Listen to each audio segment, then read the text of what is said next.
요한복음 11장 1절부터 46절까지 말씀 가운데 16절까지 이렇게 읽고 말씀을 나누도록 하겠습니다.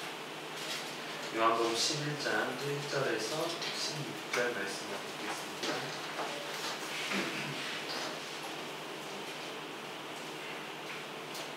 찾으셨으면 한 절씩 교독하겠습니다. 어떤 병자가 있으니 이는 마리아와 그 자매 마르다의 마을 베다니에 사는 나사로라.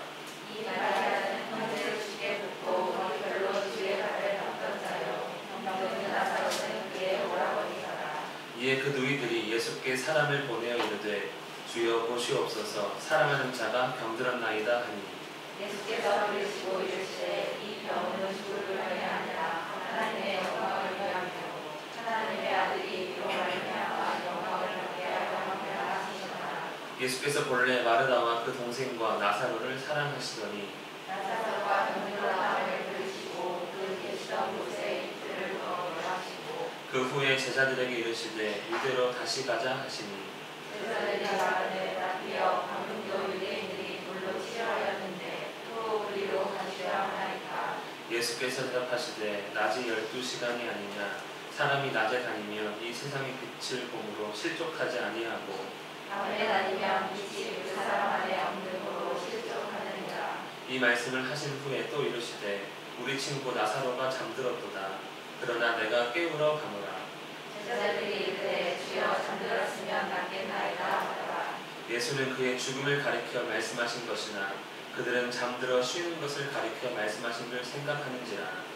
이에 예수께서 밝히 이르시되 나사로가 죽었느니라. 내가 거기 있지 아니한 것을 너희를 위하여 기뻐하노니 이는 너희로 믿게 하려 함이라. 그러나 그에게로 가자 하시니 이름으로 하는 누가가 다른 제자들에게 말하되 우리도 주와 함께 죽으러 가자 하니라. 매우 좋습니다. 여러분 인생에 문제가 있죠. 문제가 없는 사람은 없을 것입니다. 아무리 보기 좋은 사람도 나름대로의 문제를 갖고 사는데 대표적인 문제들이 있습니다. 가령 절대로 바뀌지 않는 운명 이런 바뀔 수도 있겠지만 소위 우리가 특수적, 금수적 이런 운명론적인 말도 있는데 그런 것도 있고요. 사람 능력의 한계, 끊임없는 부족함, 초월할 수 없는 시공간, 피할 수 없는 자연법칙 좀 뭔가 거창하게 문제를 열거했는데 뭐 이런 것이죠. 한마디로 선선성 자기 바뀌지 않잖아요. 또 불치병, 사람이 고칠 수 없는 병들이 있습니다. 한계가 있는 것이죠. 사실 지금 코로나19도 우리가 아무리 애쓰고 있어도 1년 반째 아무런 진전이 없고 진전 보이면 또 코로나19가 변이가 되어가지고 또 번식하고 뭐 이런 상황으로 살고 있습니다. 또 아무리 내가 안전하게 살려고 해도 피할 수 없는 사고도 종종 당하기도 합니다. 또 끊임없는 부족함, 만족하는 것 같은데 아침 먹으면 점심 먹어야 되고 점심 먹으면 저녁 먹어야 되고 의식주 문제는 계속 필요한 것이죠. 오늘 아마 나올 때 오늘 뭐 입고 가지? 옷 그렇게 많아도 엄마 입을 옷이 없어 이 한마디에 우리도 충격받지 않습니까? 저렇게 많은데 또 초월할 수 없는 시공간.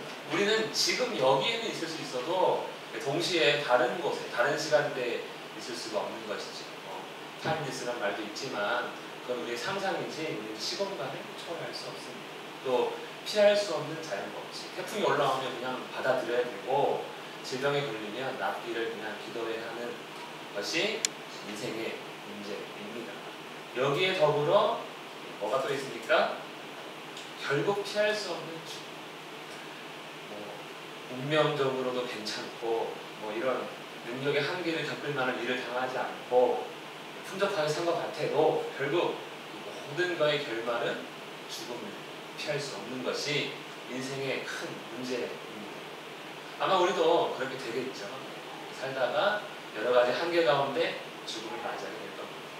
일단 죽게 되면요, 아무리 정성스럽게 장례를 치르더라도 죽은 자는 살아나지 않습니다.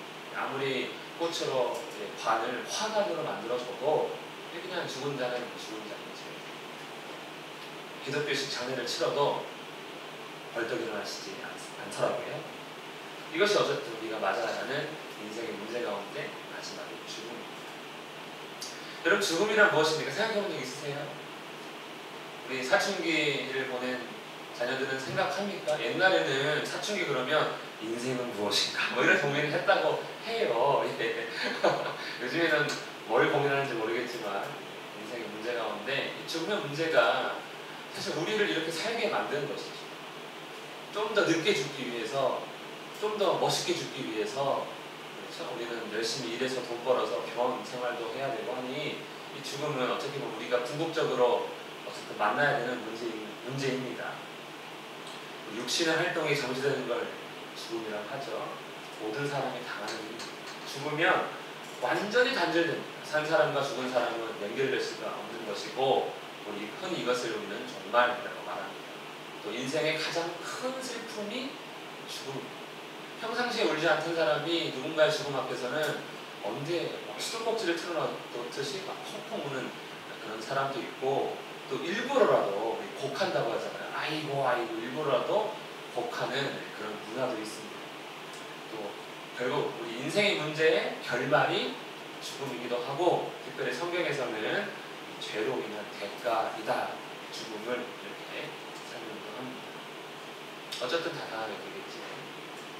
그래서 죽음은 결국 그 누구도 그 무엇으로도 피할 수 없는 인생의 진리. 그래서 진리니까 이런 죽음은 이렇게 생각합니다. 많은 사람 죄의 대가로 생각하는 사람들은 기독교인 뿐이고 나머지 분들은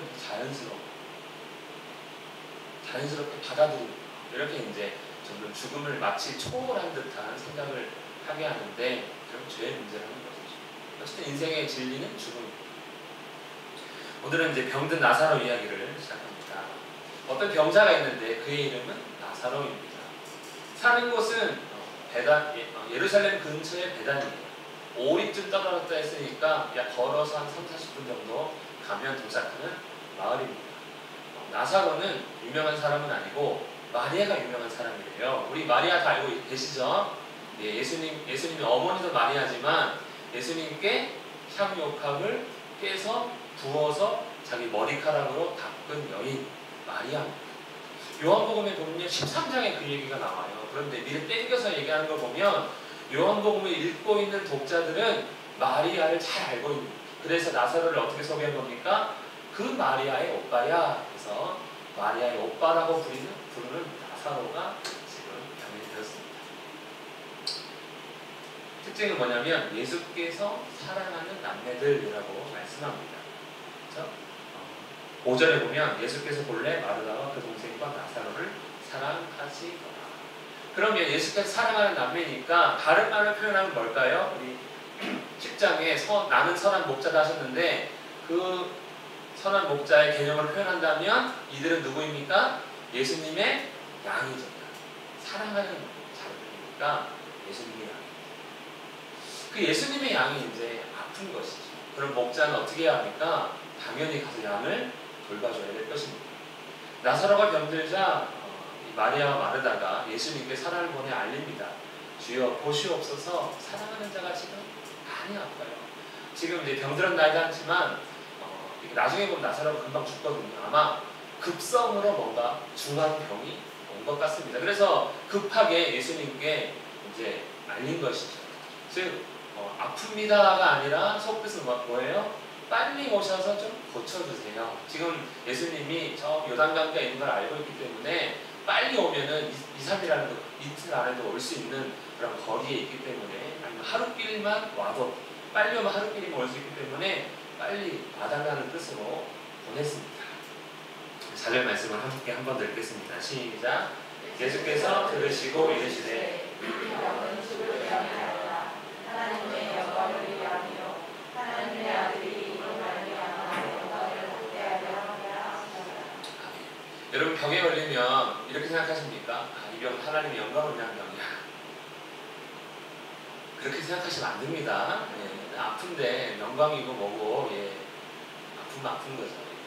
저도 장애를 입지만 나중에 한 10년쯤 다치고 한 10년쯤 지나서 하나님의 은혜구나 이것도 10년쯤 지나야 은혜로 받아들여지더라고요. 그러니까 아픈 거는 사실 금방 이게 영광이다 뭐다 할 그런 이야기하기가 좀 당한 입장에서는 힘듭니다. 자, 마르다와 마르다는 마음이 급해요. 그럼 예수님 뭐라고 하십니까? 죽을 병이 아니야 이렇게 얘기하십니다. 예수님 입장에서는 또 어떤 사람 입장에서는 치료하시는 예수님이시니까 그래 질병 걸리면 예수님 오시면 끝나는 거 게임 끝이지.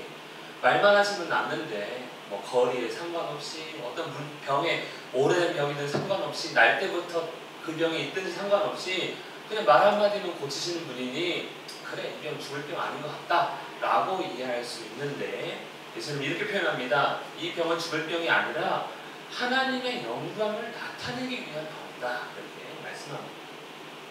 치료하시는 예수님을 보면 그럴 수도 있겠다 생각을 하는 것이죠. 이번에도 빨리 나사로를 찾아가서 후딱 병 고쳐주고 야 사람들을 놀래키려고 그러시나 보다 이해할 수도 있는데 특이한 것은 바로 안 가십니다.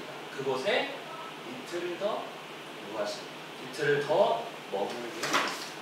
사랑하는 자기 양이 아프면 이런 빨리 가야 되는 거 아닙니까? 그렇죠. 그럼 자녀가 해외에서 아프면 부모님은 바로 비행기를 타고 해외로 가는 것이 부모의 마음이고 특별히 스스로 선한 목자라 했고 나는 양을 위해 목숨도 바친다 이렇게 말하셨으면 바로 가셔서 고쳐주셔야 되는데 이번 케이스는 좀 특이하게도 이틀을 요하십니다. 바로 가시지 않습니다. 그러면 사랑하는 거 맞나? 이럴 수 있는 거죠. 여러분 우리도 아플 때 꼭 불의의 사고를 당했을 때 하나님께 기도합니다. 고쳐야 돼요. 근데 예수님이 오세요 바로? 아직 저한테는 안 오셨어요. 아직 안 오십니다. 안 오십니다. 아니 그냥 잘 안 나타나세요. 이틀만 요하시면 괜찮죠. 20년을 요하시는 경우도 있는 것 같습니다. 그것이 다 하나님의 영광이라고 하기에는 아직 받아들이기 힘들지만 어쨌든 이틀을 요하셨습니다. 주님이 나타나지 않을 때 그럼에도 불구하고 주님의 뜻을 우리가 좀 헤아릴 수 있는 믿음이 우리에게 축복합니다. 예수님이 이틀이 지나니까 때가 되었다는 듯 이제 이대로 가자 말씀하십니다. 배단위로 가자 말씀하십니다. 그랬더니 제자 한 사람이 주님 그곳을 죽이려고 합니다. 우리가 그곳에서 주님을 볼로 치려고 했기 때문에 이곳으로 피시는 거 아닙니까? 다시 가자니요. 이렇게 이제 약간 만류하는 제자도 나타납니다. 위험한 유대식이 없는 것이죠. 하지만 예수님 뭐라고 하셨습니까? 나는 양을 위하여 목숨을 버리노라 했기 때문에 사실 가야 하는 것이 맞습니다. 위험을 감수해야죠. 자기 양인 선한 목자인데 사꾼이 아니라고 했기 때문에 가셔야 하는 것이죠. 예수님이 그 제자의 말씀을 듣고 나사로가 잠들었으니 내가 깨우러 가야 한다 이렇게 말씀합니다. 우리가 아프면 자요 사람. 죽는다는 의미가 아니라 몸이 힘들기 때문에 보통 잠을 잡니다. 입원실을 이렇게 병원을 가보면 자고 있는 환자가 많아요. 몸이 힘드니까 자는 거죠. 제자들은 그렇게 이해한 것입니다. 아 나사로가 많이 아프니까 지금 자나 보다. 예수님이 가서 치료해주면 깨어나겠지 이렇게 생각을 했는데 예수님이 제자들이 이해를 못하니까 아니야 죽은 거야 라고 말씀을 하십니다. 나사로가 죽었습니다. 자, 좀 안타까운 것이죠. 바로 갔으면 살 수 있었을까 아닐까? 안 죽었을 텐데 예수님이 지체하셔서 꼭 죽은 느낌이 납니다. 일부러 늦게 가시는 것이죠. 그럼 늦게 가는 이유를 말씀합니다. 우리 노란 말씀을 읽겠습니다. 시작. 내가 거기 있지 아니한 것을 너희를 위하여 기뻐하노니 이는 너희로 믿게 하려 합니다. 나는 일부러 늦게 가는 거야. 너희의 믿음을 위해서 그가 마치 죽기를 기다렸다는 듯이 말씀을 하십니다. 왜냐하면 너희로 믿게 하려고 한다는 것이죠. 그러면 이제 이 나사로의 죽음의 핵심은 무엇을 믿게 하려고 죽기를 놔주셨을까? 무엇을 믿게 하려고 예수님은 이제 늦게 가시는가에 우리가 관심을 가질 수가 있습니다. 예수님이 이제 예루살렘 근처에 베다니로 가셨습니다. 그랬더니 자, 나사로가 죽은 지 며칠이 지났습니까? 4일이 지났다는 거예요. 4일. 예수님이 듣고 이틀을 더 유하셨는데 그럼 3일째가 되는 거죠. 자, 그리고 4일째 온 것 같은데 그러면 예수님이 이미 나사로의 아픈 소식을 들을 때쯤 죽었다는 것이죠. 빨리 가도 사실은 죽었다는 것입니다. 그런데 죽은 나사로를 일부러 이틀을 더 놔뒀다는 것이죠. 좀 더 마르다와 마리아가 아마 사람을 보내고 나서 바로 죽었을 수도 있습니다. 어쨌든 4일이나 돼서야 예수님은 오신 것이죠. 4일이나 되었기 때문에 이미 시신에서는 부패가 시작돼서 냄새가 나버리는 그런 상황입니다. 질병의 문제였다면 우리는 소망을 가지고 예수님을 만날 수 있을 텐데 죽음의 문제를 가지고 예수님이 이제 맞닥뜨리게 되니까 예수님을 영접한 마르다는 좀 안타까운 말을 하기도 합니다. 여러분, 예수님 늦게 가셨어요. 빨리 가셨어야 했는데 늦게 가셨습니다. 꼭 자신의 양이 죽어가는데 꼭 내버린 목자의 모습 같습니다. 10장 28절 말씀 함께 한번 읽어보겠습니다. 시작. 내가 그들에게 영생을 주노니 영원히 멸망하지 아니할 것이요 또 그들을 내 손에서 빼앗을 자가 없느니라. 이 말씀이요 불과 한 5일 전쯤 하신 말씀입니다. 그래서 돌로 치려고 하니까 돌아간 거 아닙니까? 그 말씀을 하셨는데 당장 자기가 가장 사랑하는 나사로가 죽어버렸어요. 아니 영생 주신다고 죽지 않게 하셨고 그 누구도 이 양을 뺏어갈 수 없다라고 말씀하셨는데 그 말씀과 전혀 맞지 않는 예수님의 행동입니다. 마르다가 예수님을 영접합니다. 그리고 이렇게 말합니다. 함께 읽겠습니다. 노라면서 시작. 주께서 여기 계셨더라면 내 오라버니가 죽지 아니하리라. 어떻게 보면 참 아쉬움이 묻어나는 것이죠. 왜냐하면 예수님이 지금까지 죽은 자를 살린 적은 없습니다. 다만 치료는 하셨습니다. 38년 된 병자, 또 가나에서 저 멀리 있는 가버나움에 있는 환자, 또 날 때부터 맥인단 자의 눈. 그러니까 예수님은 치료는 전문가세요. 그래서 죽지만 않으면 항상 예수님을 만나기만 한다면 늘 소망을 가질 수가 있는 것인데 이번에는 좀 다릅니다. 죽어버렸습니다. 치료하시는 예수님과 지금 상관이 없게 된 것이죠. 그러니 마르다가 조금 아쉽지 않겠습니까? 예수님 빨리 오셨더라면 우리 오빠 안 죽었을 텐데 이렇게 이야기를 하는 것이죠. 그런데 마르다가 그러나 이렇게 그러나 밑에 노란 것이 아니겠습니다. 시작. 나는 지금도 당신이 원하시기만 한다면 하나님께서 당신을 통해 일하실 것을 믿습니다. 뭔가 마르다는요 소망의 끈을 갖고 있는 것이죠. 그런데 이 소망의 끈이 다시 살리는 것까지는 아니었던 것 같습니다. 예수님이 이렇게 말씀하십니다. 네 오라버니가 네 오빠가 다시 살아난다. 네 오라버니가 살아난다. 이렇게 말씀하십니다. 예수님이 위로해 주시는 것입니까? 저희가 이제 장례식에 가면 기독교인들이니까 이렇게 위로합니다. 구할 때 다시 만나. 위로가 되세요? 우리 최근에 이제 3일 시리즈를 박경수님 위로가 되십니까? 저도 그런 것 같지만 부활은 위로가 안 돼요. 우리에게 부활 소망이 있지 않습니까? 지금 당장 헤어졌거든요. 지금 죽었거든요. 부활은 좀 위로가 안 될 것 같아요. 예수님이 마르다에게 그래, 네 오빠가 다시 살아날 거야 그랬으니 마르다가 예수님 감격을 해야 되는데 그렇게 받아들이지 않습니다. 예수님도 이 말씀을 하신 이유는 어떻게 보면 믿음을 위해 하신 것이지 위로를 위해서 하신 것 같지 않아요. 왜냐하면 마르다의 반응이 이렇기 때문입니다. 네, 예수님. 마지막 날 부활할 줄은 내가 믿어요. 위로가 안 됐다는 것이지. 부활은 어떻게 보면 우리에게 큰 위로는 되지 않습니다. 소망은 될 수 있지만 당장의 위로는 될 수 없는 것 같기도 합니다. 예수님 말씀하셨어요. 내 살을 먹고 내 피를 마시는 사람, 즉 나를 믿는 사람은 영생을 얻었는데 언제 부활한다는 것입니까?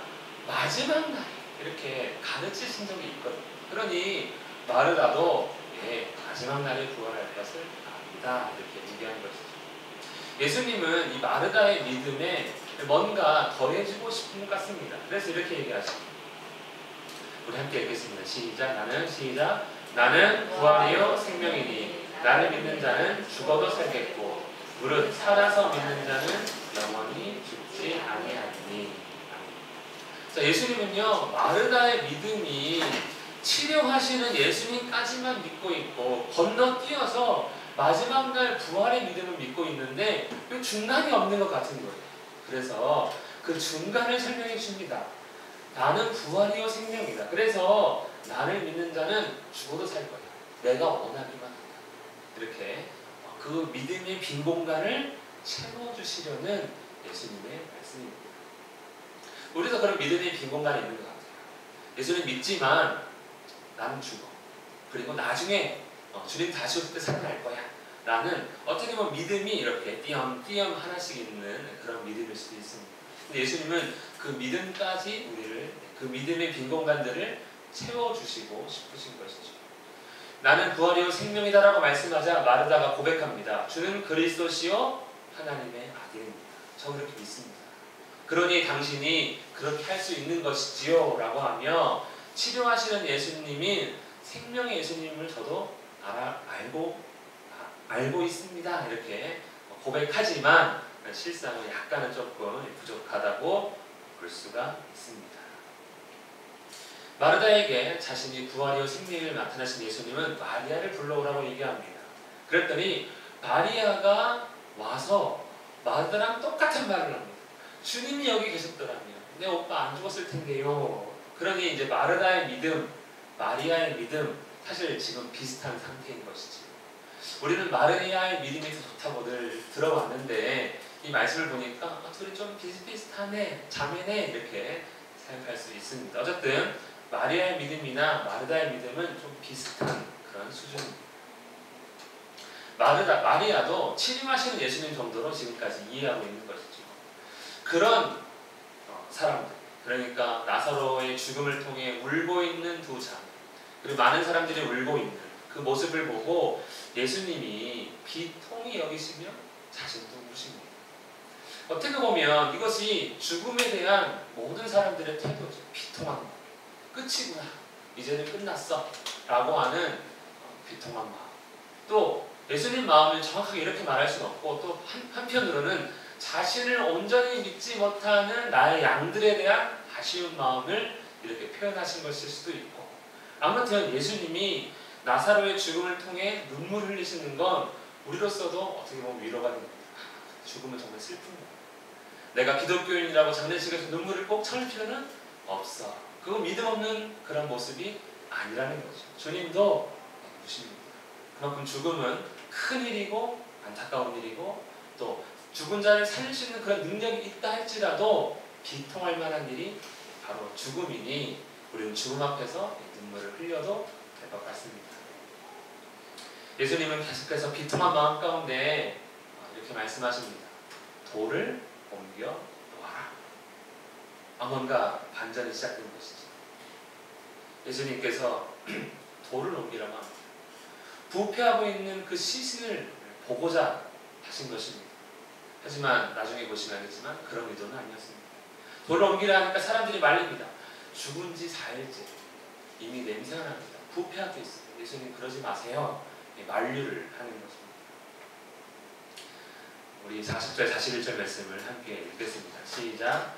예수께서 이르시되 내 말이 내가 믿으면 하나님의 영광을 보리라 하지 아니하였느냐 하시니 돌을 옮겨 놓으니 예수께서 눈을 들어 우러러 보시고 이르시되 아버지여 내 말을 들으신 것을 감사하나이다. 내 말을 들어라. 내 말을 믿으면 영광을 볼 거라 하지 않았느냐. 그러니 돌을 옮겨 놓습니다. 그리고 하나님께 감사의 기도를 합니다. 들어주셨다는 것이죠.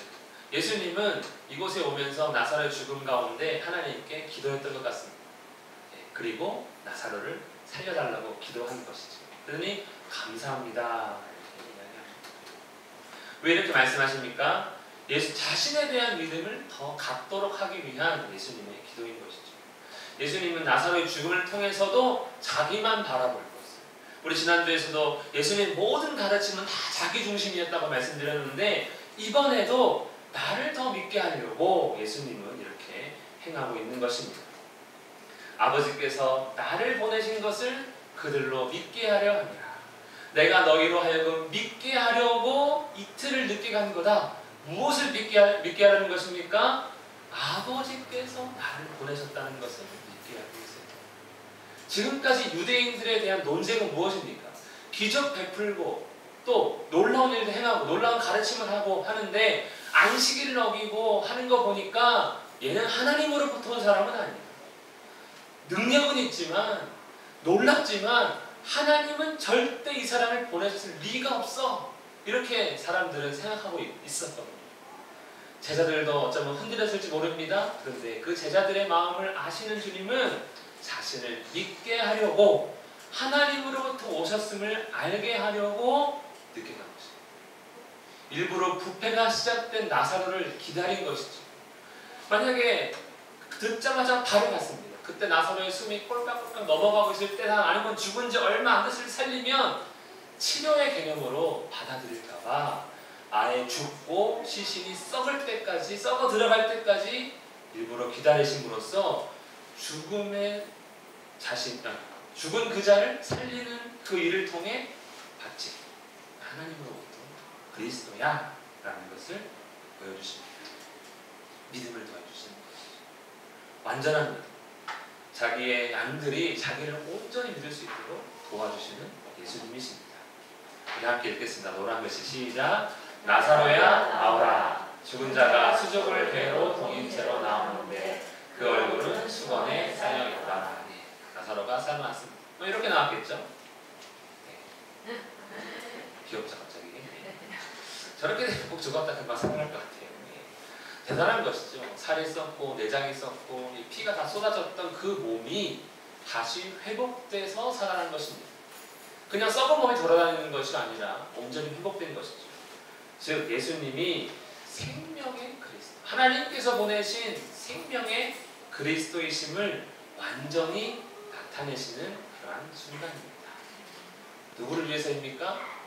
우리의 믿음을 위해서 일부러 그렇게 하신 것이죠. 믿으십니까? 죽은 자를 살리신 예수님이십니다. 우리 요한복음 5장 21절 말씀 읽겠습니다. 시작. 아버지께서 죽은 자들을 일으켜 살리신 같이 아들도 자기가 원하는 자들을 살립니다. 나는 하나님의 아들이다. 자신이 말한 그것을 그대로 나사로를 통해 보여주셨습니다. 예수님은요 자신을 믿게 하고 싶은 것이죠. 사람들이 자신을 의심합니다. 놀랍지만 아닐 거야. 대단하지만 이상한 자야. 이렇게 의심하는 것이죠. 하나님을 자기의 친아버지라 하여 자기를 하나님의 동등됨으로 삼자 골로 치려고 했는데 동등됨을 보여주신 것이죠.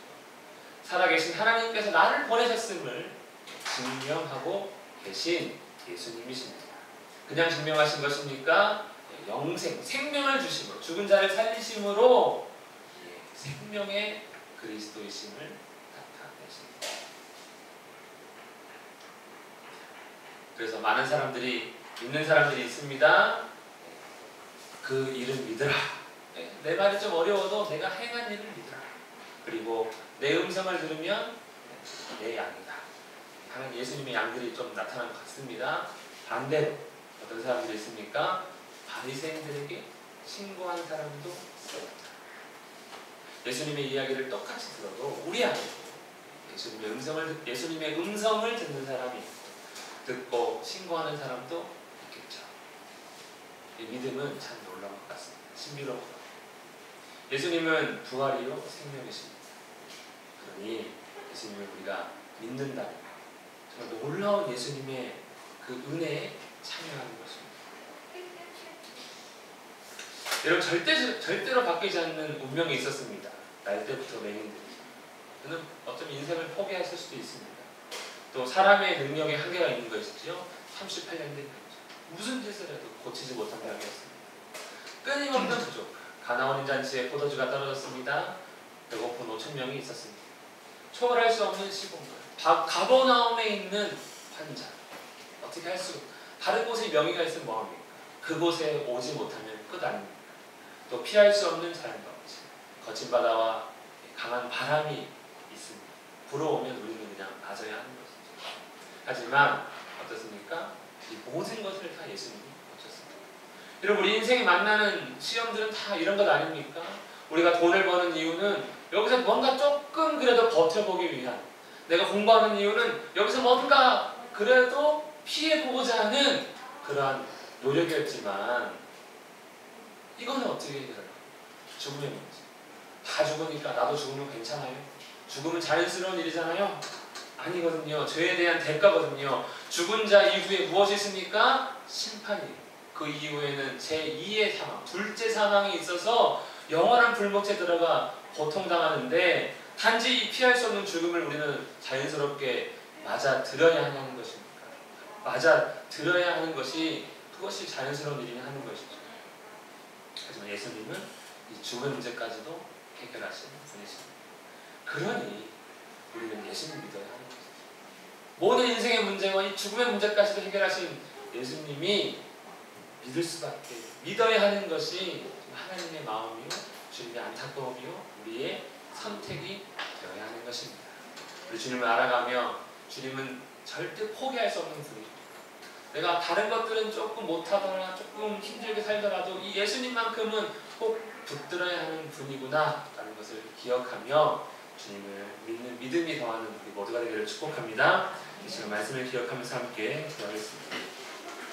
인생의 해답이시고 또 죽음까지도 이기시는 주님을 알게 하시고 믿게 하시고 따르는 주님의 양되는 우리가 되게 해달라고 함께